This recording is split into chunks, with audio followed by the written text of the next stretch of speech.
এনেদৰে ইমান মৰম আৰু আশীৰ্বাদ দেখি ইমান আদৰ দেখি তেওঁ আপোনালোকক কৃতজ্ঞতাই জনালে কিন্তু তেওঁ শব্দৰে এতিয়া একো প্ৰকাশ কৰিব নোৱাৰে গতিকে তেওঁৰ হৈ পেলাই মই আপোনালোকক কৃতজ্ঞতা জ্ঞাপন কৰিছোঁ অসমৰ বিভিন্ন ঠাইৰ পৰা আপোনালোকে আহি একগোট হৈছে তেওঁৰ শেষ যাত্ৰাত পুনৰবাৰ মৰম শ্ৰদ্ধাঞ্জলি জনাবলৈ তেওঁ থকা সময়তো আপোনালোকে যিমান প্ৰাপ্য তাতকৈ বহুত বেছি দিছে সেইকাৰণে তেওঁ 30 বছৰত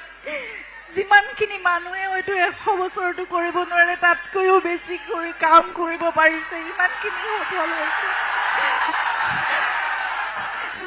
এতিয়া আপোনালোকৰ মাজতে জুবিনৰ সকলোখিনি সৃষ্টি থাকিব আপোনালোকে তেওঁক জীয়াই ৰাখিব মই জানো সেইখিনি মোৰ বিশ্বাস আছে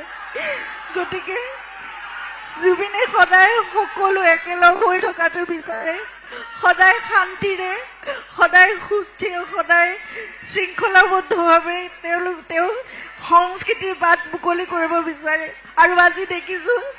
ইমান জাতি জনগোষ্ঠী যিমান সাম্প্ৰদায়িকতাৰ কথা যি চলি থাকক আজি দেখিছোঁ সকলোৱে তেওঁক যি ধৰণে মৰম আৰু সন্মান জনাইছে সেয়া চাগে অসমত আকৌ এবাৰ কেতিয়া দেখিবলৈ পাম নাজানো কিন্তু যিমানখিনি মৰম আপোনালোকে দিছে সেয়া জুবিনে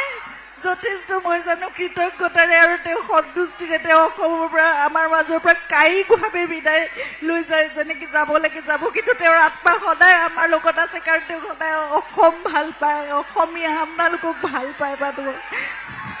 আমাৰ মাজতে জুবিন সদায় থাকিব সকলোৱে যাতে শান্তিপূৰ্ণভাৱে আৰু শৃংখলাবদ্ধভাৱে শ্ৰদ্ধাঞ্জলি